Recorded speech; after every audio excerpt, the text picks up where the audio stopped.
back to Comic Book Corner 2.0. And fans, you're back with me, Mike Spider Slayer, getting ready to bring you another episode of After the Pull. That's right, fans. This is the live stream where each and every week I show you guys, well, we go over, actually, I show you guys the comic books, but we actually go over the books, some of the books that I actually talked about or read for the past day. Sorry, I'm a little bit off key here because I'm trying something different this time around. So it's something new for me. I'm actually using StreamYard for the first time just to see how it works on my own. So the layout is a little bit different. So yes, After the Pull, this is the live stream where each and every week I share with you guys some of the books that I read, and I thought that, you know, some of the ones that you guys actually recommended that I should talk about.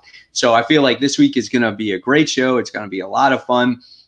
And this one is right up my alley because this is a apocalyptic type of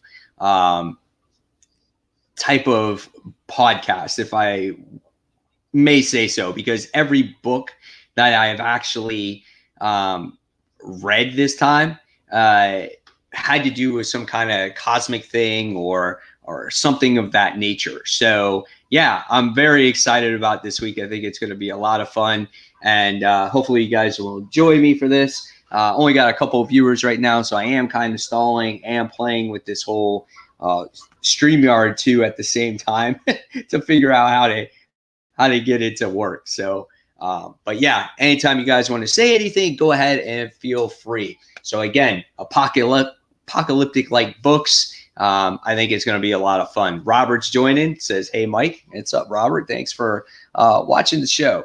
So today's books that we're going to be talking about is going to be the Absolute Carnage, the Immortal Hulk. The next book will be a new book, issue 1 from the artist of The Walking Dead, which is Charlie Adlard. This is a Vampire State Building. So we have that one. We have Contagion. This is issue 1, a new like Marvel event, I guess, set in a different world or a different time, whatever the case may be. We have Immortal Hulk, issue 24, and then Deceased, issue 5. Yeah, I think this is going to be awesome. So let's talk about the first book this week. One that I was probably most excited for, okay? And the one that I was excited for was Absolute Carnage, the Immortal Hulk. Just for the pure reason being that I was hoping we would see Thunderbolt Ross, and maybe we would see a battle between Bruce Banner, and you would actually see that battle with Thunderbolt Ross as well. But that didn't happen in this book. This book was a completely different take, in my opinion here. And so what we get in this book is actually the mind of Bruce Banner, which was pretty wild. It was like going inside his head while he just got possessed by the Venom symbiote. So I thought that was kind of cool. So the artwork, though, was a little wonky. So if you could see some of the artwork in this book, it was just a little off. Bruce Banner looked off, you know, and whatnot. And when this book took place was actually while Immortal Hulk was actually going on. So that was pretty wild, too. So here's some more of that artwork in there as well. Okay. And yeah, and then we get to see Betty as her weird self in there too. So yeah, it was kind of crazy. So in this book, you wind up getting to see all those events transpire. You get to see the recuperation process of Rick Jones, Betty, dealing with her situation of being shot. So everything took place during Immortal Hulk. That's when this book actually took place. We wind up getting to see the whole grave site dug up, and we wind up seeing the whole Thunderbolt Ross situation go down. So yeah, it was kind of cool. Joshua says, "Hey Mike, what's up?" So welcome to the show, Joshua. Now I have 4 viewers, so that's cool. Guys, thank you so much for watching. Like I said, this is a little bit more of an experimental episode as well, as we actually I'm getting to know StreamYard here. So yeah. So thanks, guys. But yeah, like I said, this whole thing was all taking place in Bruce Banner's mind, and him dealing with all the different Hulks in his mind, and then Venom equals that mindscape. So you're kind of like, oh wow, that's actually pretty cool. So it was a little bit better than I expected, and it goes all the way up into the point where he gets possessed by that Carnage symbiote at the end of Absolute Carnage issue 3. So we get to see that, and then we wind up getting to see how Bruce gets possessed here. So again, awesome issue. I thought I was going to get really turned off by the artwork here, but it was pretty good. You know, seeing that mindscape of Bruce Banner, and we don't always get to see that. We always don't get to see what goes on in his mind. We always see the different personalities and the different type of Hulks, but this book explored that, so I can appreciate that. And it was kind of loosely, again, tied into the Absolute Carnage thing. We find out that Thunderbolt Ross gets reburied and whatnot, so I don't think there actually will be a fight there. So it was a cool book. Not my favorite one of the week, but it was a decent story, and I can appreciate exactly for what it was. At least I wasn't completely turned off because of that artwork. So if you want to read this tie-in and you want to see the inner workings of Bruce Banner, I definitely go out there and suggest you guys check that one out. Let's see. We have Timothy is on the show, and he says, "What's up, guys?" And then we have I love, I can't pronounce it. It just says hi. So, and then Timothy says, good to hear that. After watching your video, I was hesitant on it. So that's really cool. So we get to see that we have someone that might actually pick up that Absolute Carnage tie-in. Again, if you can't afford those tie-ins though, guys, I would definitely say go out and pick up Absolute Carnage and pick up Venom. Those are probably the two books, or the one tie-in you should read is the Venom book. And of course, Absolute Carnage, you should definitely read that one for sure. Okay.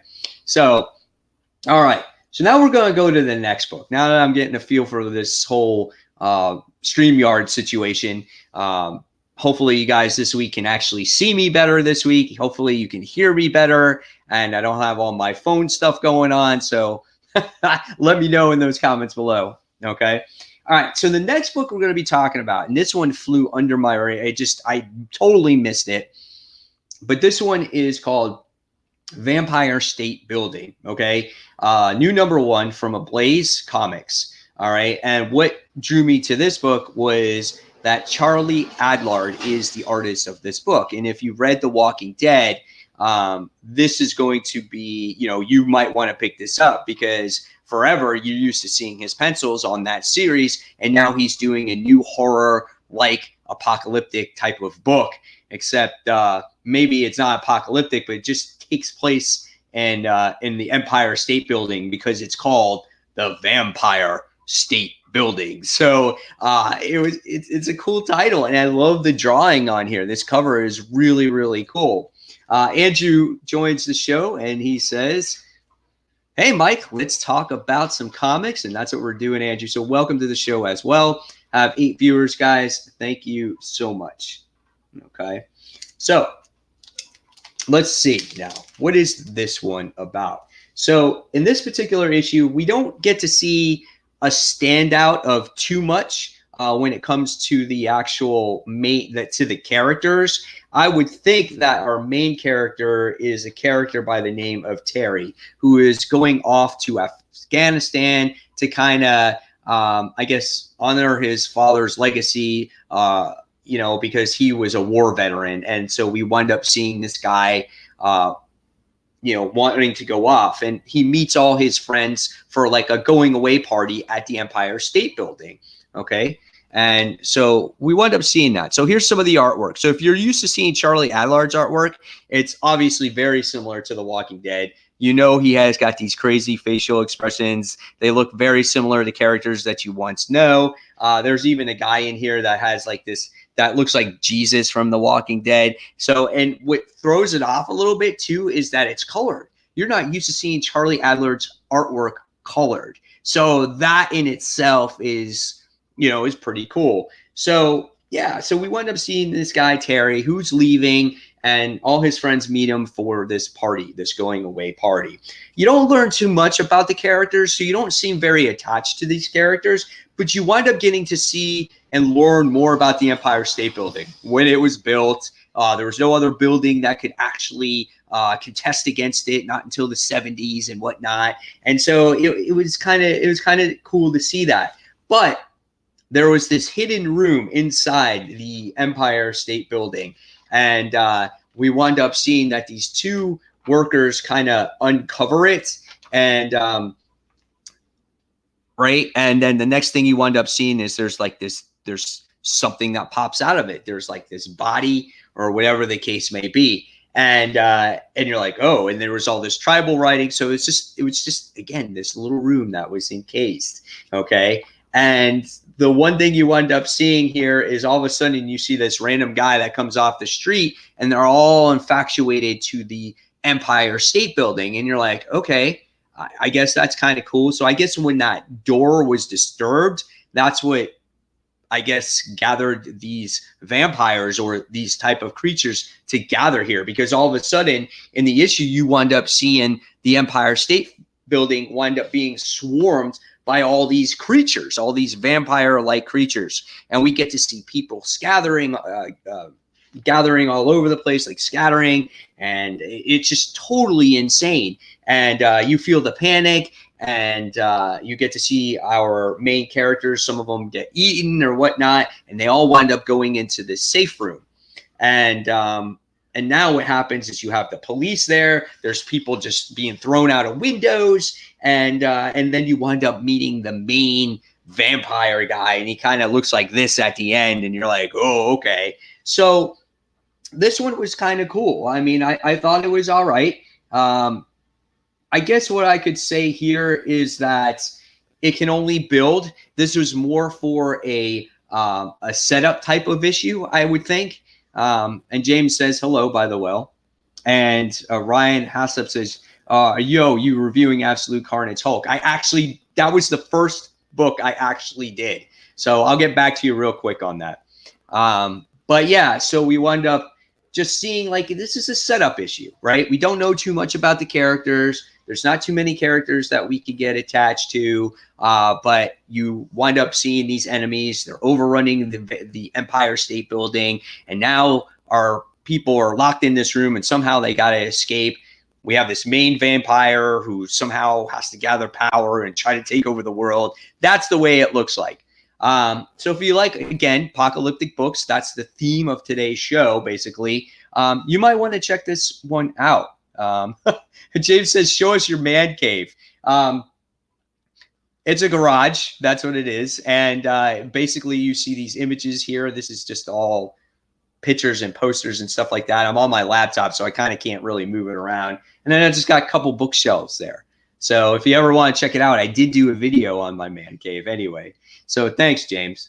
But anyway, Vampire State Building. If you're interested and you like Charlie Adlard's artwork, I definitely say pick this one up. This is a book that you're not going to want to miss, and you want to see where it actually goes. Will these vampires take over just the Empire State Building, or will they take over all of New York? It's still yet to be determined. So definitely recommend this one, guys. Pick it up. You won't be disappointed. It's like a fun action flick, I think. You know, I think that's what you could say for that one. All right. So the next book that we're going to talk about is another one. Like I said, apocalyptic themed episode today, guys. And this one is called Contagion, issue 1. Okay. This takes place in the Marvel universe, obviously a different story elsewhere or whatever the case may be. It takes place on 616, but it's just a fun story to read. It's not canon. So yeah, pretty interesting. And what's cool about it is it deals with the street level characters. So you would think that it deals with more like The Thing and Immortal Fist and whatnot. So pretty cool. This one's written by Ed Brisson. And here's some of the interior artwork in this issue. It looks pretty good. I did like it. I felt, though, for a horror book, or not even a horror book, but for a book that's supposed to be apocalyptic-like, and is taking over all the bad guys, I would think that it should have been a little bit darker. Now, maybe the other artists on the title might take it there, but nevertheless, it's kind of cool. Okay, so here's some more of that cool artwork here. All right, so yeah. So what happens in this particular book? Well, we go to Kunlun, okay, and we wind up seeing that these monks or other people are actually possessed by some kind of disease, and we don't know what they are. All we know is that it's been a struggle, and a couple of them died, but one's gone missing. So now all of a sudden we go to Yancey Street in actually New York, and we wind up seeing Ben Grimm here, and Ben Grimm is going in the shop, and he's going to get kitty litter and whatnot, and so yeah, all of a sudden the Yancey Street kid comes out there, and he winds up coming out, and he sits there and says, "Well, you know what? I need your help." So I was like, so he's like, "Okay, that's fine. You know, I don't trust you kids, but you always prank me and whatnot, but whatever." So he goes and he helps him, and he goes to the sewers. Okay, so we wind up seeing that. And the next thing you wind up seeing is the Yancey Street kid's friend, right, is infected. And it's got all these welts and all these like oozing like stuff and whatnot. And so the next thing we see is he tries to help her. They don't want to touch anything because you never know what kind of exposure that can happen, right?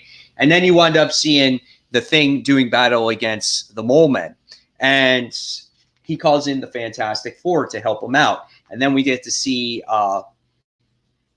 Mole Man is in here, and he's infected by everything. And then you wind up finding the infected guy, the patient zero, if you might call it. And we wind up seeing him starting to reach out to Reed Richards and everybody else and saying, "Please help me," or whatever. And then he touches Reed. And the next thing we see is Reed winds up getting infected. So he's the first official superhero to get affected. And then the next thing he knows is he absorbs the powers of Mr. Fantastic, and he starts reaching out to Johnny Storm. And then Johnny Storm gets infected. So now he's infected too. And it just kind of snowballs out of control. Sue Storm gets infected. And the next thing you wind up seeing is Ben Grimm is by himself, and all his friends are sick and disgusting. And we wind up getting a knock on the door, and Danny Rand is actually answers the door, and she says, we have a problem here, so I need your help. So this was a cool book. Again, I was expecting it to be a little bit darker with the artwork. That's what I kind of wanted there. But nevertheless, I thought it was a lot of fun. And again, it's another setup type of issue, just like Vampire State Building. Okay, we get the Patient Zero. He's starting to affect the first few superheroes. And now we're getting the hero that's going to be involved. So what I want to see, again, is the fall. I wanted to see more of that. I wanted to see, the infection of some more superheroes, how the town starts getting overrun. Like, that's what I want to see. And hopefully we will see that in the second issue. And how the Thing deal with his friends actually being affected as well. So this is a great book as well. Again, if you like apocalyptic books, this is one to read. I think you guys will have a lot of fun with this one.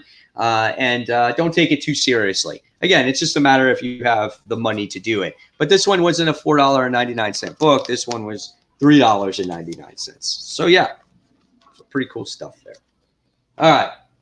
So next book we're going to be talking about is The Immortal Hulk. This is issue 24. This book was pretty wild as well, as this concludes the whole story with the General and the Abomination and the battle between Immortal Hulk and him. Okay. And then at the end of this issue, it goes to this whole other cosmic like level. Like, so how many of you guys read Immortal Hulk so far? I don't know if you did, but you should, because this one was crazy. Okay. All right. So the next thing, so what we see in this book is, first of all, let's talk about the art. Okay. So the artwork is right here, and it looks pretty good.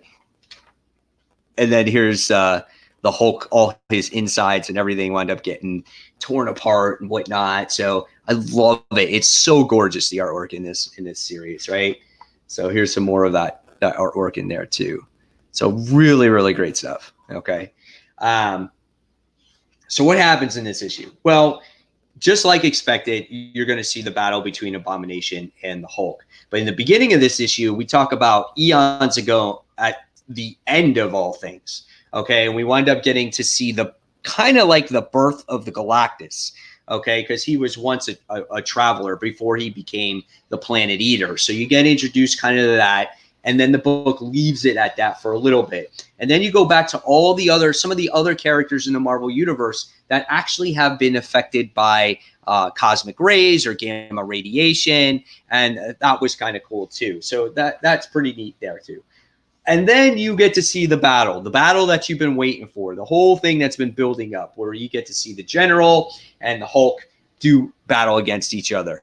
He's pouring acid on the Hulk. He's killing his old soldiers to get to the Hulk. I mean, the dude has completely lost it. The scientist winds up calling it and sitting there saying, you know what?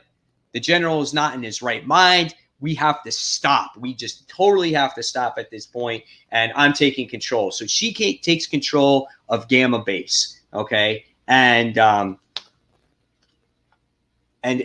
man, hold on. If I got some more comments here, I wasn't sure, guys. But she takes control of Gamma Base or Black Base or whatever it's called. And we wind up seeing the Hulk actually kill Abomination. And you're like, damn, he like snaps his neck. And it's kind of cool because they take this trip to like hell real quick. And the General gets to see all the Hulks of what they go through like right when they die. So that was insane too. Okay. So what happens is Immortal Hulk, he just wants to take over the base and he wants to run it. And that's pretty much it. I mean, that's what happens there. And then you get to the end of this book where it goes freaking cosmic on you. Okay. And you wind up seeing this entity that is coming. Okay. And the Hulk is supposed to be this cosmic being like Galactus. Okay. And the being is like, yeah, take place at the next Galactus. And Bruce Banner like is immortal. So he lives forever. He goes through some like all kinds of decay and all this other stuff. And it's just insane the way he looks. And I'll show you the picture here. So let's see. That's the way he looks. So it's like, oh my gosh, right? So the next thing he does is he morphs himself into this weird creature and he eats him. Like he literally takes him and eats him. And he just disappears. And I don't know if he becomes the Galaxy or whatever it is, but that's the next issue. And you're like, oh, that's sick.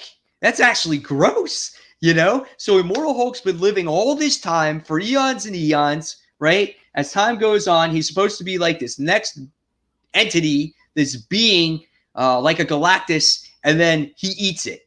And then what does he become after that? Who knows? But I was like, this is insane. This is gross. But if you guys have been reading the Immortal Hulk if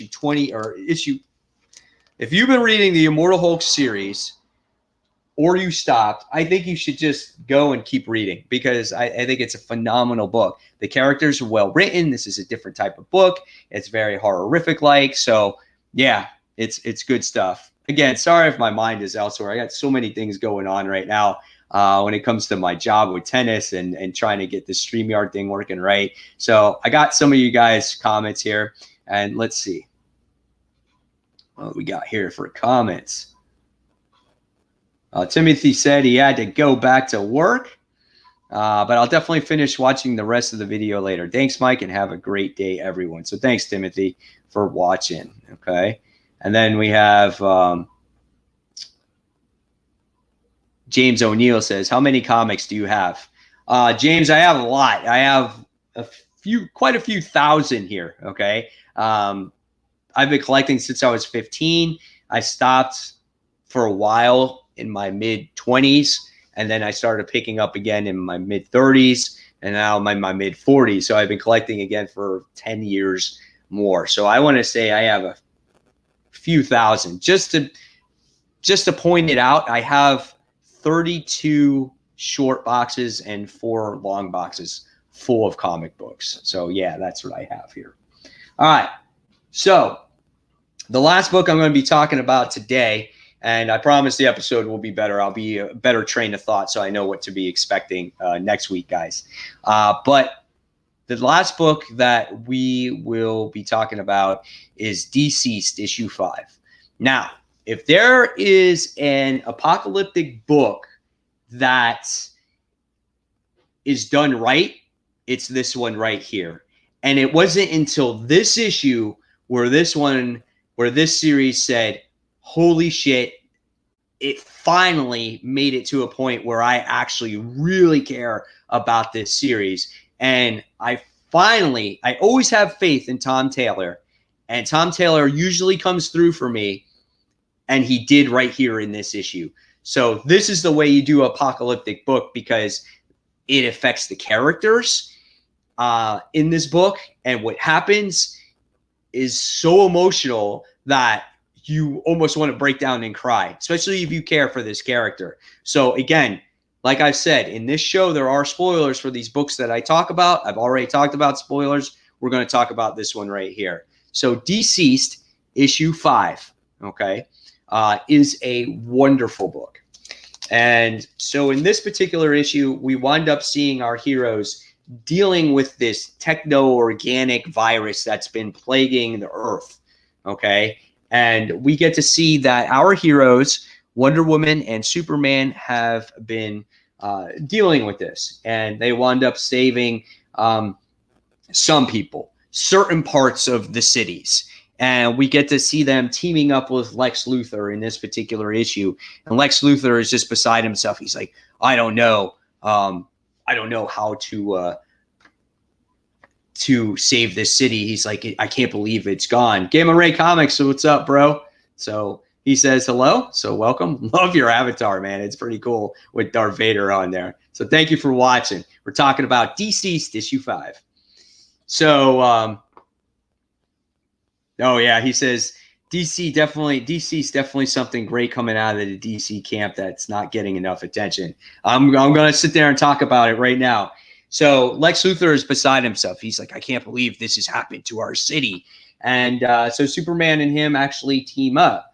Our heroes in this issue, they wound up talking about taking things off the grid. They destroyed the satellites. They destroyed the internet. They destroyed cell phones. So this virus can't spread anymore. The only way that it can be spread is through people, like The Walking Dead. Like if you get bit or scratched or something of that nature. And I just want to say I got 14 viewers, so thank you guys so much for watching. I know it's been a little bit of a rough episode, but I'll promise to polish this up as time goes along, now that I found a resource to stream this on that's a little bit more reliable. And then what happens is they're starting to fix things up. They use Themyscira as a safe haven to put all these refugees. They also wind up using Gotham and trying to use Poison Ivy and Harley Quinn's help, putting people in areas like this. If you're not reading this book, Batman is dead, so Damian takes over as Batman. Green Lantern is dead, and so Black Canary winds up taking over as a Green Lantern, which is really cool. And Sean says, dude, good show. Content's good. Hey, I appreciate that. Thank you so much. And so we wind up seeing our heroes, things are changing. They create a Fortress of Solitude, like a new Hall of Justice for where Superman and everyone can gather up, and Gamma Ray says, great book to talk about. And it's cool because he takes the Daily Planet globe and he puts it right in front of the new Hall of Justice. So this is the headquarters for all the heroes now. And things are starting to look up. Like they're really excited about things. And Lex Luthor's kind of an ass in this book. He's kind of like, he's making this suggestion. We need to leave Earth. We need to create these arcs and whatnot. And Superman's like, no, we stay here because Superman was sworn to defend this Earth. And now that it's falling apart, he wants to hold on to it. And he's like, you lost 2 worlds in your lifetime. and freaking Lex Luthor jacks him in the face, or not, Lois Lane jacks Lex Luthor in the face, and it's an awesome moment in that book.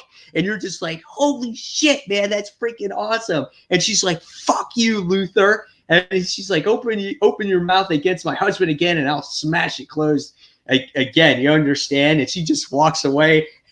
And John's just like, John's like, man, that's violent right there. It was so freaking awesome.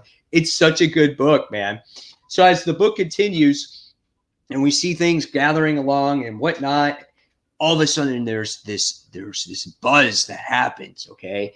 And we see this buzzing happen, and you're just like, uh-oh, what's going to happen? And the next thing you see is Martian Manhunter, infected Martian Manhunter, comes out, and he winds up just sitting there sticking Flash and destroying Lex Luthor. And where was Martian Manhunter all this time? Was he in space? Like, where was he? He just pops out of nowhere. And that was the problem of bringing all the heroes together in one place, because they can be attacked in one place.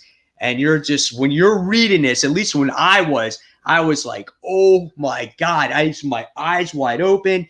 And I was just like, holy shit. And so they finally defeated Martian Manhunter. But the person that was affected here was Flash. And he is one of the worst people to get affected, because he can travel the globe and affect everybody within seconds. So who is the only person that can stop him?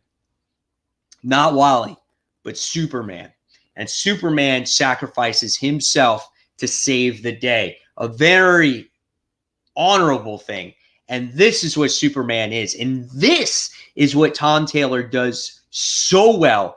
And we're going to get to it in a moment. But this is the definition of how Superman should be written, okay? So he meets Flash head on, because he can't outrun him. And he sits there and he explodes into him, okay? And it was insane. And the comment here, it was said that the day we found out what happens when the unstoppable force meets the immovable object, it was insane. We find out that Superman winds up getting infected by this virus because his bones penetrated through his abdomen. So he only had so long to live before the infection took over. So he said his goodbyes to his Justice League. He said his goodbyes to his wife, to his mom, to his son. And it was such an emotional moment. And he thought he bought himself enough time to where he could fly up above the earth or whatnot and use up all his oxygen. And as he was actually doing that, he changed. He changed into the zombie. And so what happens is now he's a zombie right outside Earth's atmosphere. And now he's the one that can destroy all of Earth. And you're like, oh my God. So this is what I was talking about when it came to Tom Taylor's writing. I had faith in him.